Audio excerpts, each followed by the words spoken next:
What to aspire to? The study notes are necessary when learning a subject. Howsoever useful a summary may be, it is only of use to one who knows it. Pick up philosophy, and desire to be one yourself, as the soul can be roused to honourable things. Just as the flame springs straight into the air, and cannot be kept down, our soul is more ardent, the greater its motion and activities. Happy is the person who has given it to this impulse towards better things.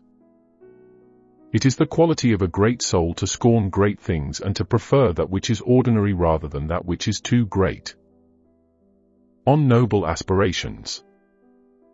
I shall indeed arrange for you in careful order and narrow compass the notes which you request. However, consider whether you may not get more help from the customary method than from that which is now commonly called a breviary, though in the good old days, when real Latin was spoken, it was called a summary. The former is more necessary to one who is learning a subject, the latter to one who knows it. For the one teaches, the other stirs the memory. However, I shall give you abundant opportunity for both. A person like you should not ask me for this authority or that. One who furnishes a voucher for their statements argues themselves unknown. I shall therefore write exactly what you wish, but I shall do it in my own way. Until then, you have many authors whose works will presumably keep your ideas sufficiently in order. Pick up the list of the philosophers. That very act will compel you to wake up. When you see how many people have been working for your benefit, you will desire eagerly to be one of them yourself, for this is the most excellent quality that the noble soul has within itself, that it can be roused to honourable things. No person of exalted gifts is pleased with that which is low and mean. The vision of great achievement summons them and uplifts all. Just as the flame springs straight into the air and cannot be cabined or kept down any more than it can repose in quiet, so our soul is always in motion, and the more ardent it is, the greater its motion and activity. Yet happy is the person who has given it to this impulse towards better things. One will place themselves beyond the jurisdiction of chance, one will wisely control prosperity, one will lessen adversity, and will despise what others hold in admiration. It is the quality of a great soul to scorn great things and to prefer that which is ordinary rather than that which is too great.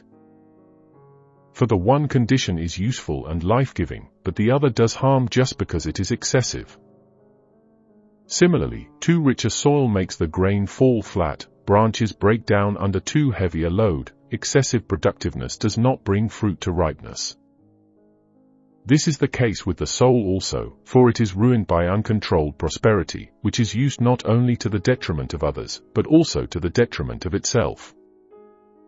What enemy was ever so insolent to any opponent as are their pleasures to certain people? The only excuse that we can allow for the incontinence and mad lust of these people is the fact that they suffer the evils which they have inflicted upon others. They are rightly harassed by this madness, because desire must have unbounded space for its excursions, if it transgresses nature's mean, for this has its bounds, but waywardness and the acts that spring from willful lust are without boundaries. Utility measures our needs, but by what standard can you check the superfluous? It is for this reason that people sink themselves in pleasures, and they cannot do without them when once they have become accustomed to them, and for this reason they are most wretched, because they have reached such a pass that what was once superfluous to them has become indispensable. So they are the slaves of their pleasures instead of enjoying them. They even love their own ills, and that is the worst ill of all. Then it is that the height of unhappiness is reached, when people are not only attracted, but even pleased, by shameful things, and when there is no longer any room for a cure, now that those things which once were vices have become habits. Farewell, Seneca, Stoic Taoist.